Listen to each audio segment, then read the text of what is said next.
Cole, I've got some great photos rolling in, and I have a few that I just have to share right now. So take a look at this first one. We've got this little explorer asking if there's room for one more on the mission. Aww. I love it. I know. Let's go to the next one. We've seen so many cute space pups today, and this corgi and its little NASA onesie is just the icing on the cake. Yes. I can't get enough space dogs, so. Okay, let's go next. How incredible is this little patriotic astronaut holding the flag? Now, y'all, this one definitely made me pretty emotional the first time I saw. Yeah. Okay, last one. Check out how awesome Kiana looks in her blue flight suit, and, I mean, wishing her hero, Victor Glover, well on his Launch America mission. So, you've seen it there, and for those of you at home, thank you for sharing a piece of what this mission means to you with us. And in these final moments, let's check in with Shaniqua at Mission Control in Houston. Shaniqua, what's the latest? Thanks, Tahira. The space station team here in Houston is focused, and critical systems on the station continue to function normally. The teams have verified the command path from the ground up through the constellation of communication satellites to the station. Everything is nominal, and the station will be ready to receive Dragon tomorrow. NASA Flight Director Anthony Varia has been leading the operations planning between the joint NASA and SpaceX teams for the Crew-1 mission. And with the mission about to begin, he passed along this to the teams. No matter the spacecraft, our jobs remain the same. We will protect the crew, we will protect the vehicle, and we will perform our mission. We remain tough and competent. We operate with resilience. Anthony and team are on console here in Mission Control for launch and will be back tomorrow for docking. A reminder that a launch today will take about 27.5 hours to get to station, docking Monday to the Node 2 forward port scheduled at 10 p.m. Central Time, 4 a.m. GMT. Once Dragon is fully docked to the station, the team here in Houston will assist the Dragon and SpaceX station, space station astronauts with leak checks as they work to open hatches on both Dragon and inside the station's pressurized mating adapter. We expect hatch open to take approximately 2 hours approximately 2 hours after docking. That's it for us here in Mission Control Houston. I'll send it back over to the team in Florida. Marie? All right, thank you so much, Shaniqua. We are inside of T-minus 19 minutes until launch. So exciting. We started the day with 50% probability of launch, and now we're up to 80% chance of the weather cooperating. So we are so excited. I know we're going to be turning our attention solely to the pad and going over to Hawthorne to take us through the final count. But one thing that really stuck out to me earlier, and I wanted to mention, when Shannon was talking about her path to becoming an astronaut, she talked about how she was 4 years old when she decided that that's what I want to do. And it really stuck out to me because my 4-year-old daughter is watching and she's dreaming about becoming an astronaut. And it's so special for, I think, especially for little girls, maybe I'm biased, but to be able to have a role model like Shannon and like you, Nicole, because at the time when Shannon was 4 years old, women weren't astronauts. And what an amazing time to be in when little girls have women to look up to, and African-American children have Victor Glover to look up to and see that, you know, they're represented and they can do this too. Yeah, and I think NASA and the world of space exploration, you know, from the human spaceflight side for sure, has been, you know, over the years just so progressive in understanding how this diversity is so important. And I love thinking about your 4-year-old daughter watching launch tonight and being excited about this. And I'm thankful to be here tonight with you two ladies kind of representing. I'm super excited. I have seen SpaceX launches before. I've seen shuttle launches before, but I've never been this close to the launch pad. And I'm just...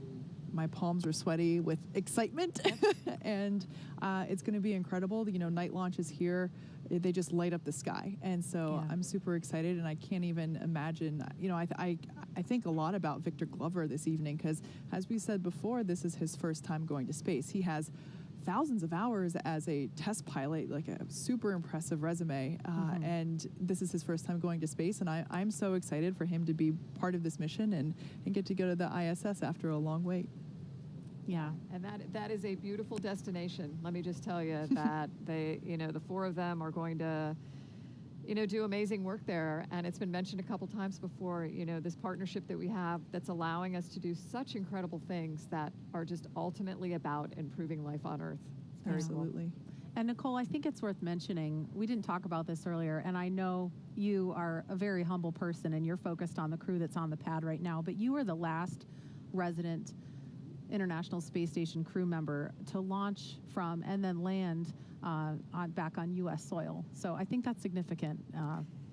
Yeah, as a shuttle crew member, and it's kind of weird to think that was that long ago, but I don't think any crew members goes into it thinking about what first or last it is. Yeah. But I'll tell you, having worked at Kennedy Space Center for 10 years as a NASA engineer, and to be able to support a mission like that and be here watching this tonight, really historic event, this is the place where we learn that there is a solution to every challenging problem. And in the words of a person I mentioned earlier, Mr. Honeycutt, here's how we can, not why we can't. And that's what we saw go on tonight as well. Absolutely. And with T-minus 15 minutes, 10 seconds, and counting to liftoff, we want to focus in on the pad as we proceed through the final stretch of the countdown. We will turn it over to Hawthorne to take us through launch at 7:27 this evening, Eastern Time. John? Thanks, Marie. As Marie mentioned, everything is looking good for launch of Falcon 9 and Dragon. It's going to come at 27 minutes and 17 seconds after the hour, just a little under 15 minutes from now. We began propellant loading on Falcon 9 on time at T-minus 35 minutes. You may have heard earlier the call out. The fuel is completely loaded on the second stage, so the RP1 kerosene fuel is complete. We also got the start right on time 2 minutes ago of liquid oxygen loading onto the second stage. Now on the first stage that you can see with the white plumes coming off of it, fuel loading is continuing. We're about half complete with fuel load. That'll finish in 8 minutes at T-minus 6. Now densified oxygen, the liquid oxygen, continues to load on the first stage. That'll come down and finish about T-minus 3 minutes. And then, as I mentioned, the second stage has just begun liquid oxygen loading just 2.5 minutes ago. That will continue all the way down to T-minus 2 minutes. Now, currently, Eastern Range is go. Everything continues to look good. And the weather, as we said, has continued to cooperate. You can talk about it. You can't do much about it. But tonight, it looks like all conditions are good on the weather. And finally, Dragon. The Dragon mission director and team, they are reporting no issues. They've completed the communication checkouts earlier in the countdown. You can see the crew access arm is retracted away. What you have left now is just the strong back alongside of Dragon you can see on your monitors. We have armed the launch escape system. The crew is strapped in and they are ready to go. Their next major event's coming up at T-minus 10 minutes. They're going to get final instructions relayed to them. The crew displays will be configured for launch, and that allows the crew to get insight into how launch is proceeding and provides constant updates on vehicle health to the crew that you can see on the right-hand side of the monitor. The crew will also at that time close their visors in preparation for launch. Now at T-minus 5 minutes, we'll be in terminal count, and Dragon will transition to its internal battery power. We'll hear continued call-outs on the countdown net as we get close to 0 and to liftoff. But right now, 12.5 minutes to go, everything looking good. Leah and I will be commenting, but we're going to let you listen into a lot of the discussion and just enjoy the last 12 minutes of the countdown as we head for liftoff again, 27 minutes, 17 seconds after the hour. That's right, John. It's so exciting. Only 12 minutes, 13 seconds until liftoff now. And just some things that you can look for, especially upon ascent. You'll be hearing some performance calls as we get into the final countdown and then after liftoff. These are SpaceX flight controllers. They're reporting the trajectory, the speed, the booster performance, and some of the key milestones for Falcon 9 and Crew Dragon on the way uphill. It's about a 9-minute ride to orbit, and a few minutes after that is when we'll see Crew Dragon separate from the second stage and begin flying free on its own. Some of those other calls you'll hear upon liftoff are number and letter combinations. These mark different abort zones throughout the flight. The first two are 1A and 1B. This signifies they're in the first stage, and that will last until they're up to the very north of North Carolina. The next are 2A through 2E or 2 Echo. Those will come into play once the second stage kicks in. That lasts from the top of North Carolina all the way to the tip of Newfoundland in the northern Atlantic. There's also a spot we want to avoid in the northern Atlantic, and so you might hear the call Shannon or forward to Shannon. Of course, that's not to be confused with our crew member, Shannon Walker, today, but that actually refers to Shannon, Ireland. It means they would target off the coast of Ireland if they were later in that second stage and needed to abort. But that next call out we're listening for to the crew should come up at T-minus 10 minutes that the crew displays. Those 3 panels in front of our astronauts will be configured for launch. Now just 10 minutes and 35 seconds to go until liftoff.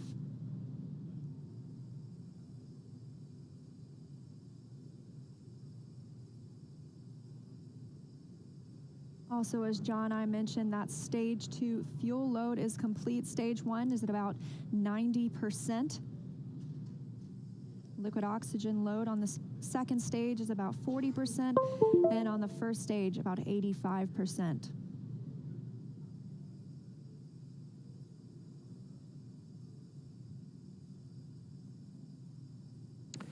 Dragon, SpaceX, confirm crew displays are configured for launch.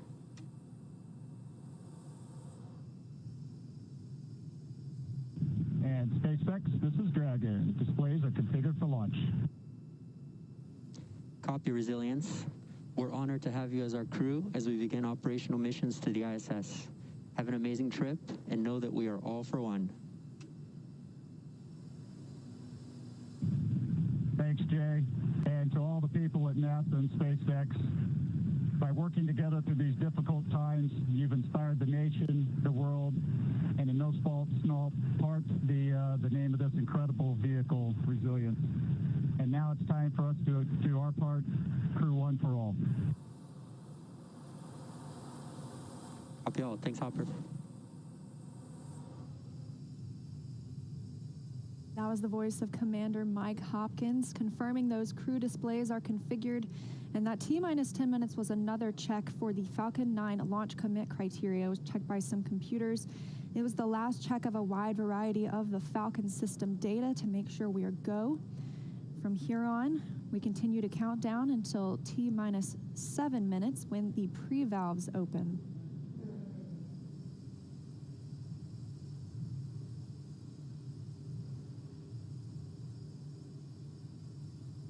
T-minus 8 minutes, 30 seconds and counting.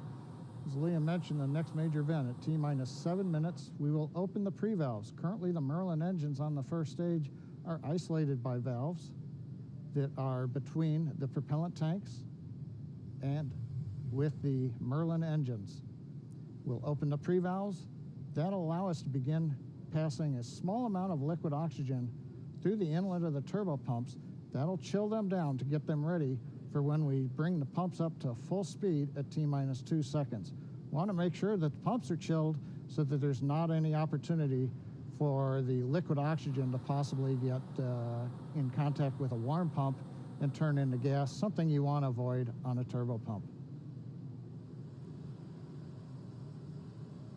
7 minutes and 40 seconds now to liftoff. We're still watching those fuel levels tick up, and in the first stage, we're almost at 100% of that densified kerosene. As we mentioned, second stage is full. First stage fueling should be complete for that RP1 at about T-minus 6 minutes.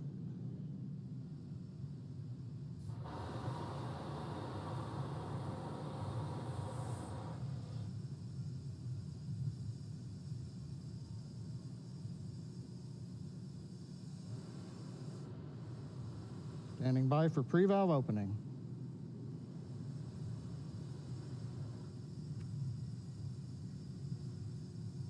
Stage 1 engine chill has started. And there's the call out. Stage 1 engine chill has started. Indicates that we are opening the pre-valves. Liquid oxygen now beginning to flow slowly through the turbo pumps on the Merlin 1D first stage engines. Next call out should be in about 30 seconds from now. We'll be looking for stage 1 RP load complete.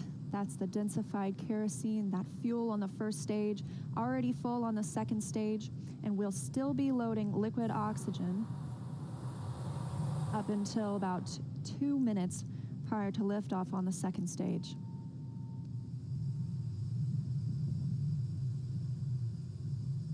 Standing by for that fuel call. Stage 1 fuel load is complete. Okay, right on time, and a great view of Dragon sitting on top of the Falcon 9 as we're continuing to load liquid oxygen onto both the first and second stages. The RP-1 kerosene fuel is now completely loaded on both Stage 1 and Stage 2. All continues to go well, just under 6 minutes to launch.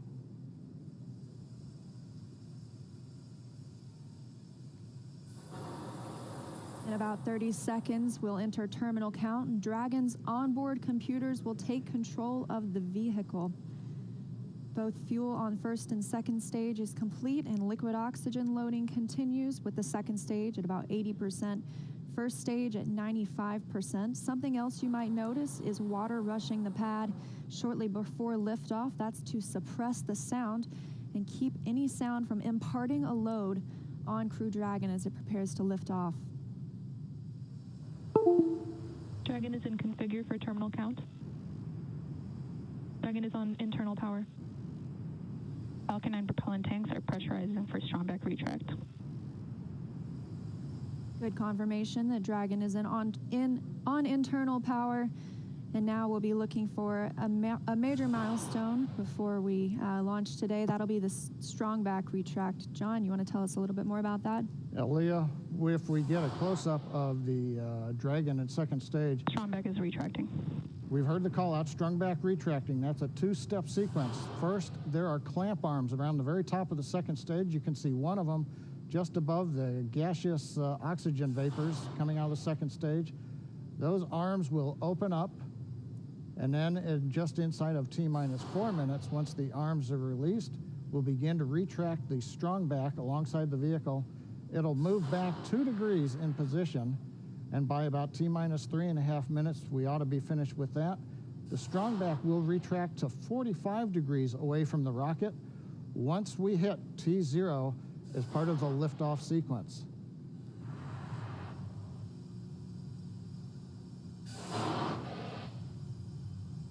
And at T-minus 3 minutes, Right now, we're waiting for the retract. And there you can see the strongback is beginning to move away from the vehicle.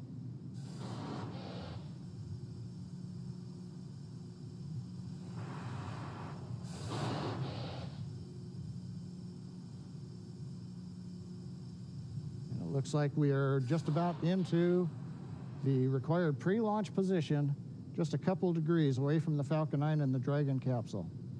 But right now, T-minus 3 minutes, 8 seconds, everything continues to be go on Dragon and Falcon 9.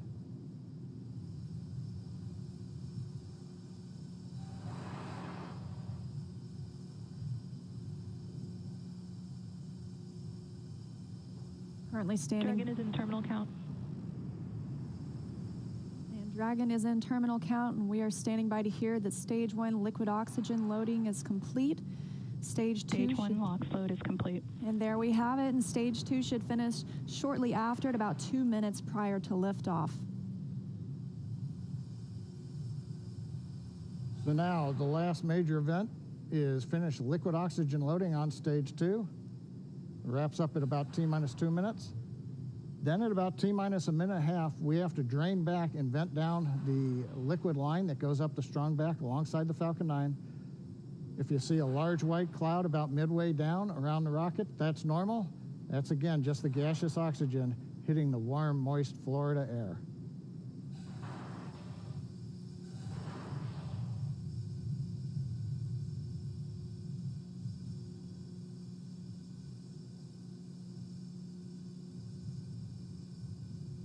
Stage 2 LOX load is complete.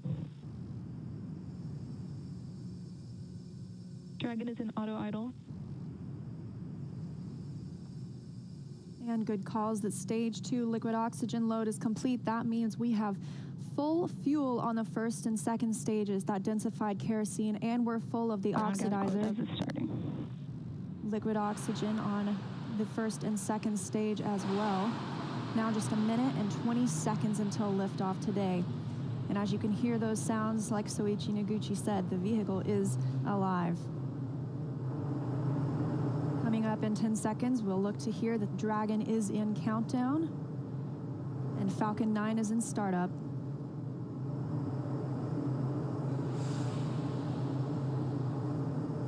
Dragon to countdown. FTS is armed. Falcon 9 is in startup and is now controlling. 50 seconds now until liftoff.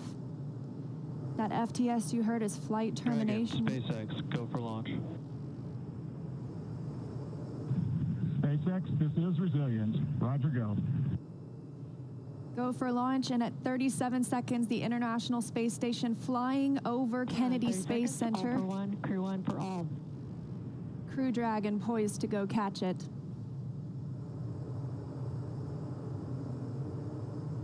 20 seconds till liftoff. T-minus 15 seconds. Falcon 9 is configured for flight. 10, 9, 8, 7, 6, 5, 4, 3, 2, 1, 0. Ignition.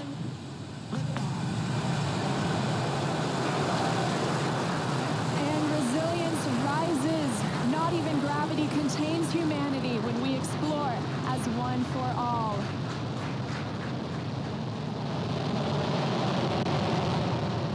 M1E propulsion is nominal. That's the word we want to hear. Stage 1 propulsion is nominal.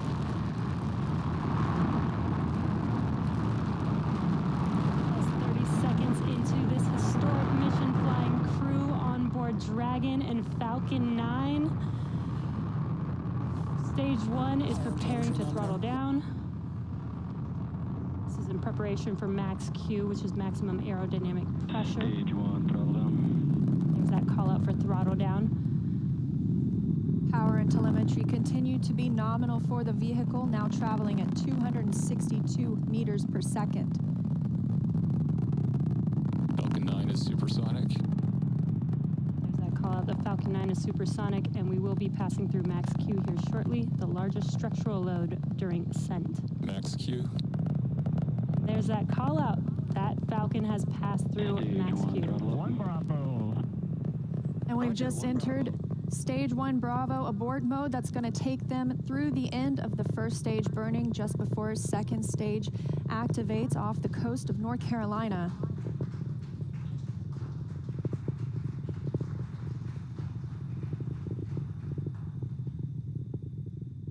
T plus 1 minute and 40 seconds into flight. Dragon and Falcon 9 traveling 709 meters per second. That call that MVAC chill is underway, the Merlin vacuum engine. Now with the call out of MVAC-D chillin, similar to what we saw in the first stage Merlin engines, the second stage engine being prepared for its ignition coming up in just over 30 seconds from now. We're a half a minute away from 3 quick events in rapid succession. We're going to get main engine cut off. The 9 Merlin engines will throttle down and then shut down. We're going to get stage separation. Stage 1, throttle down. And then ignition of the second stage engine. We've begun the throttle down in preparation for stage separation.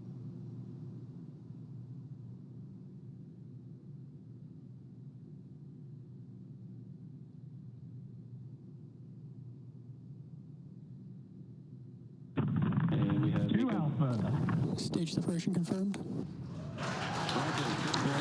Acquisition of signal. And you see that stage separation has confirmed. There goes that MVAC engine. Stage 2. Crew-1 is now on their way to the International Space Station.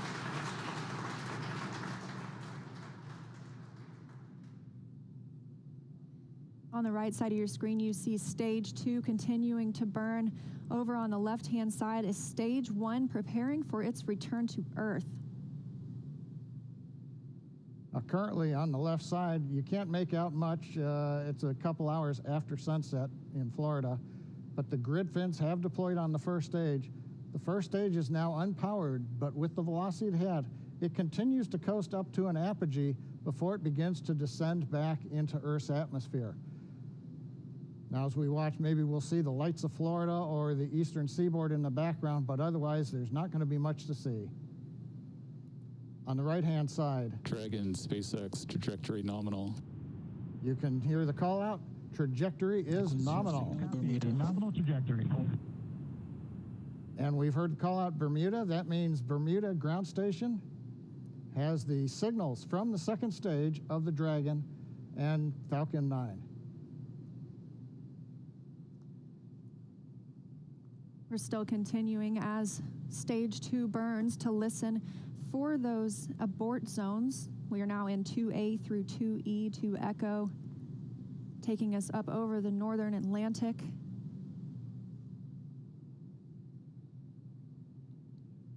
Right now you can see the second stage engine glowing with the standard red that we have come to see over all these missions. Indicates everything's looking good. Power on the MVAC-D engine continues to run at 220,000 pounds of thrust in the vacuum of outer space. Dragon SpaceX trajectory nominal. And trajectory nominal. Copy, nominal trajectory. And we hear the reply from the crew acknowledging we have a nominal trajectory. Dragon made it to the Falcon 9 second stage, heading into the low Earth orbit, where Dragon will then separate and begin its trip the rest of the way to the space station. We'll be looking for SECO, second stage engine cutoff, coming up at 8 minutes and 48 seconds after launch today. So about 3.5 minutes from now, Dragon and Falcon 9, second stage, currently flying 2,979 meters per second. Now, currently, the first stage has begun its descent. It is through apogee. It's beginning to come back down, where it coming up in another couple of minutes, we will have the entry burn, where we begin to slow down the Dragon first stage. SpaceX trajectory nominal. Copy, nominal trajectory. Another call out, another nominal trajectory, just what we love to hear.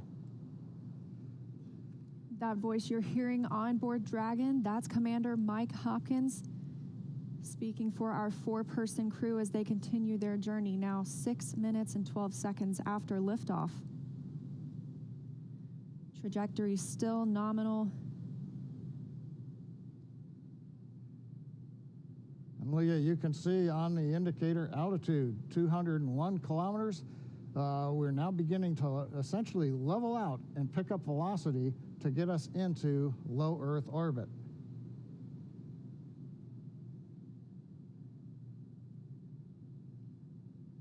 We're a little under 1 minute from the ignition for the entry burn on first stage. And we're about 2 minutes away. Dragon SpaceX trajectory nominal. Copy, nominal trajectory. Great news, now 7 minutes after launch. Second stage engine continues to burn, everything looking good. And we'll see that continue to burn for another 1 minute and about 38 seconds. Right now on stage 2, the crew's getting about a little more than 2.5 G's of acceleration. First stage preparing to ignite for the entry burn. Stage 2 FTS is saved.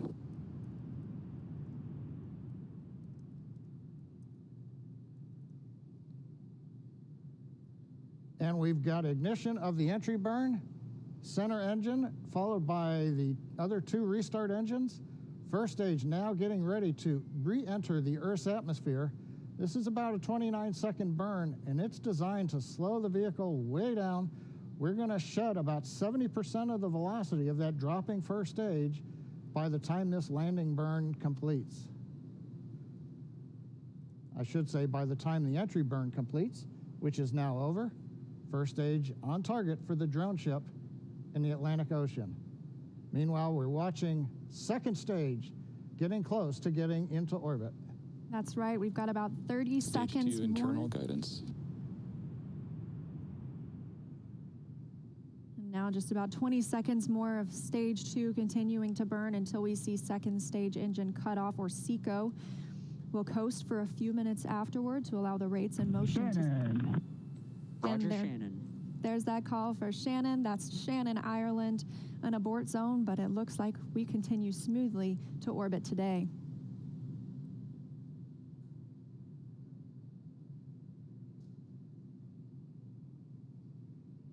MVAC shut down. And we've got shutdown of the second stage engine on time. Dragon SpaceX, nominal orbit insertion.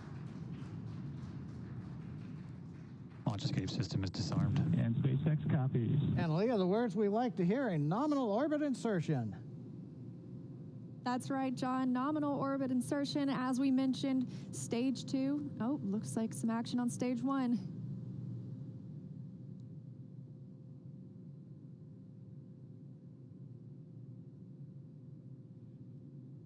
And I believe we've had a touchdown on the drone ship. We've got stage 1 has touched down on the drone ship in the Atlantic Ocean. But now the more important news, second stage is in orbit, right where we want, right on time, and we're getting ready for our next major activity, which will be Dragon spacecraft separation. Now, currently on the second stage, we are essentially venting pressure, purging the engine out, making sure everything is quiet in preparation. Take a look. That's inside Crew Dragon right now. Our Crew-1 crew now coasting in low Earth orbit, still attached to that second stage. In just a couple of minutes, we should see that second stage separate, and Crew Dragon will be flying free. Leah, the mission timer shows 90 seconds to Dragon separation. Currently, Dragon is flying at 27,000 kilometers an hour.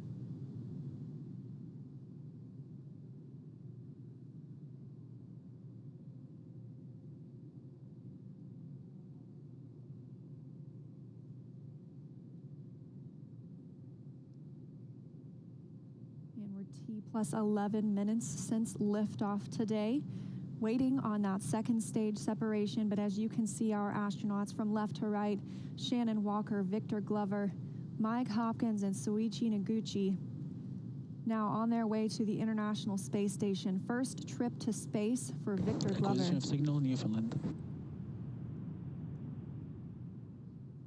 And that call out, acquisition of signal in Newfoundland. That means the Newfoundland ground station is now receiving telemetry from Dragon.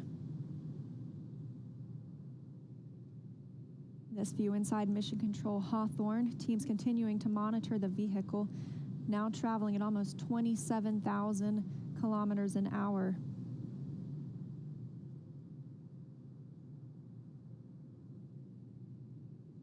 Ten seconds to Dragon separation.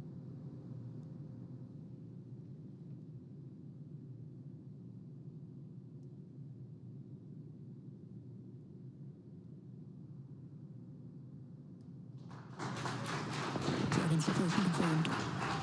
And separation confirmed. You can see that second stage departing. Crew Dragon leaving it behind. Separation confirmed. Now 12 minutes, 25 seconds into today's flight. Our next thing we'll be looking for is nose cone deploy. Our hooks will start to open on the nose cone and reveal those forward thrusters underneath.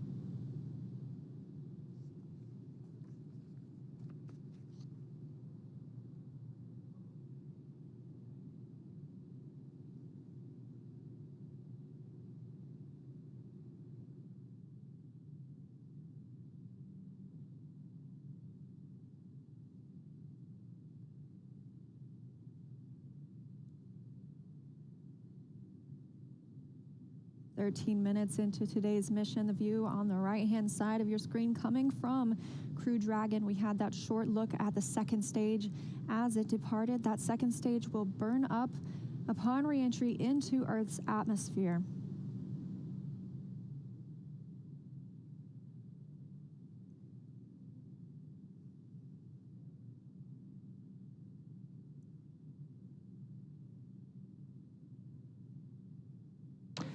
Dragon SpaceX, we see nominal service section Draco checkouts and the humidifier activation. And SpaceX, this is Dragon. We copy all and we see the same. Confirmation from teams on the ground and the crew. You can see them monitoring those 3 display panels, monitoring their journey to the International Space Station and where they are in the world right now, or over the world, I should say.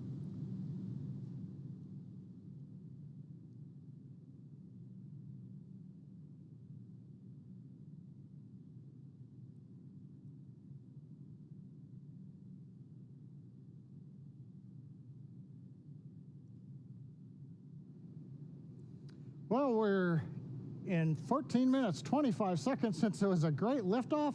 Everything happened. We had a nominal insertion into low Earth orbit. You saw Dragon separate.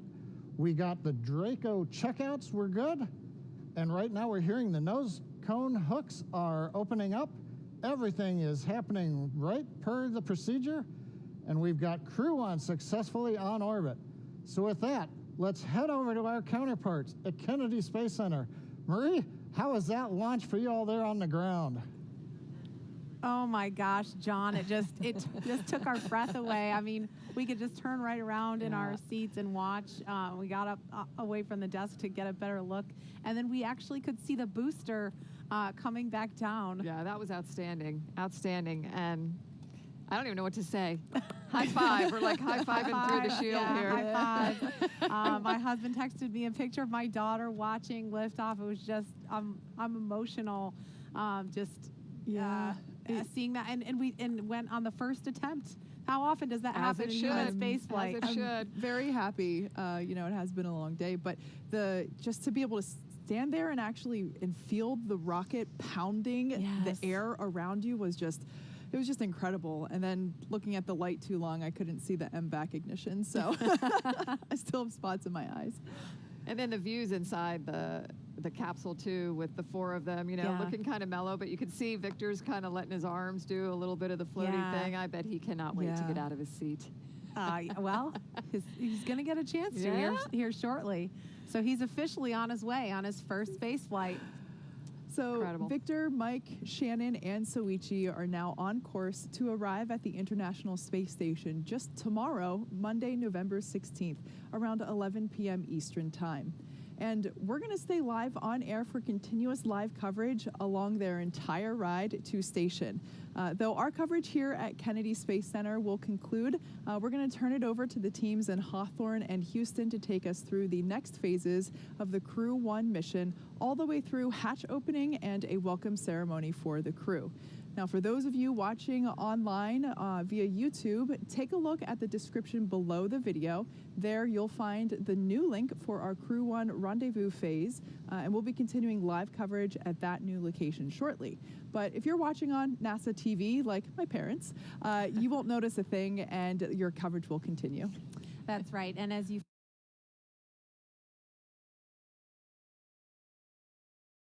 video, there you'll find the new link for our Crew-1 rendezvous phase, and we'll be continuing live coverage at that new location shortly.